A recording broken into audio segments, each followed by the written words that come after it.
अस्सलाम वालेकुम स्टूडेंट्स। अच्छा, आज हम पढ़ रहे हैं हमें स्टैटिस्टिक्स 2024 सिंध बोर्ड का सेकंड ईयर का पेपर का एक क्वेश्चन सॉल्व कर रहे हैं जो सेक्शन बी का क्वेश्चन नंबर 3 है। इस सेक्शन बी क्वेश्चन नंबर 3 में हमने सवाल में क्या करना है। सवाल दिया हुआ है, construct a frequency distribution of the following data showing the numbers of children per family of 30 families in a certain area. पहले सवाल में सवाल ने बोला क्या गया हमें। सवाल में हमसे बोला जा रहा है कि हमने एक फ्रीक्वेंसी डिस्ट्रीब्यूशन बनानी है किस चीज़ की, एक डेटा की। कौन सा डेटा हमारे पास है? इस डेटा के अंदर हमारे पास नंबर ऑफ़ चिल्ड्रंस का डेटा दिया हुआ है, तकरीबन 30 फैमिलीज़ का एक सर्टेन एरिया में। मतलब क्या हुआ कि हमारे पास एक कोई एरिया है, वहाँ पे 30 फैमिलीज़ हैं टोटल। उन 30 फैमिलीज़ में हर फैमिली में कुछ बच्चों की तादाद है। किसी फैमिली में एक बच्चा भी नहीं, किसी में एक है, किसी में दो है, किसी में तीन है, किसी में चार है, किसी में पाँच है। हमने एक फ्रीक्वेंसी टेबल बनाना है उन नंबर ऑफ़ चिल्ड्रंस के लिए कि कितनी फैमिलीज़ हैं जिनके पास जिन फैमिलीज़ में 0 चिल्ड्रंस है, मतलब एक भी बच्चा नहीं है। जिन फैमिलीज़ में बच्चों की तादाद 1 है, जिन फैमिलीज़ में बच्चों की तादाद 2 है, जिनमें 3 है, जिनमें 4 है, जिनमें 5 है। तो हमने बेसिकली क्या करना है, एक फ्रीक्वेंसी डिस्ट्रीब्यूशन का टेबल बनाना है। ठीक है, तो यहाँ मैंने एक टेबल बनाया। अच्छा, इसके अंदर लिखा गया जाएगा क्या वैल्यूज़ आएंगी मेरे पास, हम वो देख लेते हैं। पहले तो इस टेबल के अंदर हमारे पास यहाँ आएगा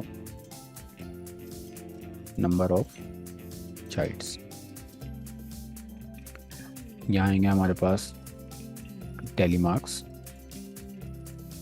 और यहाँ आएंगे हमारे पास फ्रीक्वेंसी जो हमने फाइंड करनी है। पहले देख लेना हमें डेटा क्या क्या दिया हुआ है। अगर हम देखें 0 दिया हुआ है, 1 आ रहा है, 2 आ रहा है, 3 आ रहा है, 4 आ रहा है और 5 आ रहा है। और कोई भी ऐसा नंबर नहीं है जो डेटा के अंदर आ रहा हो। तो हमने सारे नंबर अरेंज कर दिए। तो अब क्या क्या नंबर है, 0, 1, 2, 3, 4 एंड 5, ये 4 नंबर है हमारे पास जो यूज़ हो रहा है। अब हमने क्या करना है, इन नंबर्स के लिए टेबल बनाना है। किस तरह बनाएंगे, हम शुरू से स्टार्ट करेंगे। जो नंबर आता जाएगा उसको उस नंबर के सामने टेली मार्क्स लगाते जाएंगे। पहला नंबर हमारे पास क्या है, 2 है, 2 एक मरतबा आ गया, 2 के सामने एक टेली मार्क लग गया।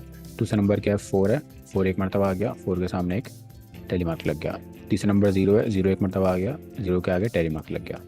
फिर 2 के आगे ऐसे यहाँ पर आ गया, 3 आ गया, 3 के आगे टेली मार्क आ गया, 1 आ गया, 1 के आगे टेली मार्क आ गया, 4 आ गया, 4 के आगे दूसरा टेली मार्क आ गया, 2 वापसी आया, 2 के आगे एक और टेली मार्क, 3 वापसी आया, 3 के आगे टेली मार्क, 5 आया, 5 के आगे टेली मार्क, 2 दो दफ़ा आ रहा है तो एक दफ़ा ये हो गया। अच्छा, अगर मैं नेक्स्ट अब दूसरा 2 उठा रहा हूँ तो ये 4 तो हो गया। अब मुझे 5वां लगाना, तो 5 से लिखे मैं एक और नहीं लगाऊंगा, बल्कि इसको मैं ऐसे कट कर दूंगा, मतलब ये 5 का पेयर बन गया। फिर 3 आ गया, 3 का एक और आ गया, फिर 2 आ रहा है, फिर वापसी 2 आ रहा है, फिर 3 आ रहा है, फिर 1 आ गया, फिर वापसी 2 आ गया, वापसी 3 आ गया। अब 3 पे देखो 4 तो बन गए, तो क्या करेंगे हम, एक और लाइन लगा के बच्चों ये चौथा हो जाएगा। फिर 2 आ गया तो यहाँ पर आ गया, 0 आ गया, यहाँ आ गया, 1 आ गया, यहाँ आ गया, एक और 1 आ गया, एक और यहाँ आ गया, 2 आ गया, 4 का बन गया है, 5 का बनाऊंगा तो इसको कैंसिल कर दूंगा। 3 आ गया, 3 यहाँ पे, एक और 3 आ गया, एक और 3 यहाँ पे, 1 आ गया, 1 यहाँ पे, 4 हो गए, 5वां बनाना तो मैंने कट कर देना। 2 आ गया, 0 आ गया और फिर 3 आ गया। सही, अब हमने सारे नंबर देखने कट कर दिए। अच्छा, कट करते जाएंगे तो आपको आसानी हो जाएगी, इस आइडिया हो जाएगा कोई नंबर बचा नहीं है।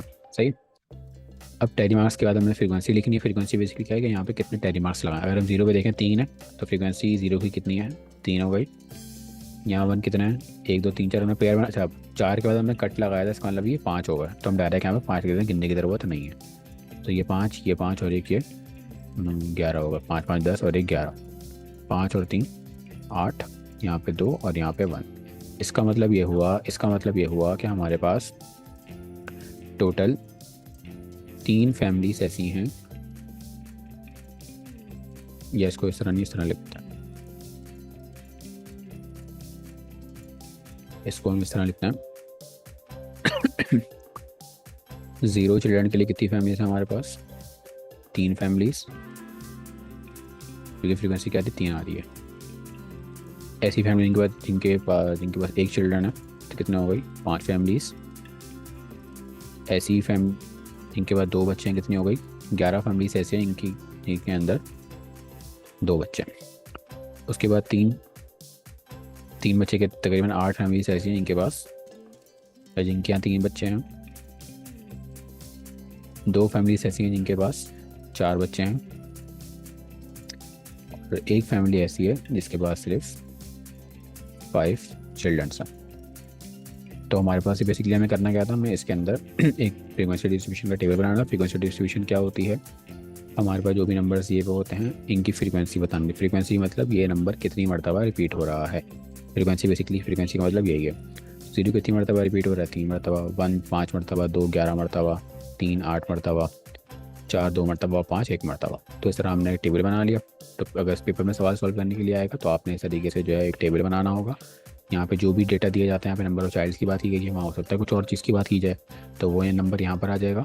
उसमें जो जो वहाँ पर डिस्टिंक्ट वैल्यूज़ होंगी, मतलब डिस्टिंक्ट का मतलब अलग अलग वैल्यूज़, 0 आ गया, 1 आ गया, 2 आ गया, 3 आ गया, 4 आ गया, 5 आ गया, तो हमने इसके हिसाब से 0 1 2 3 4 5 सेट कर दिया। फिर टेली मार्क्स का कॉलम बनाना है हमने। टेली मार्क्स से क्या होगा, हमें आसानी हो जाएगी गिनने में, इससे हमारे कोई नंबर रुकेगा भी नहीं।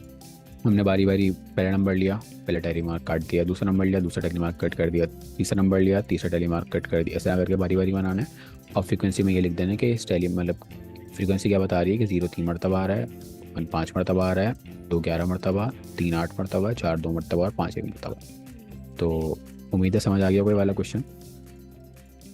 ओके जी, अल्लाह हाफिज़।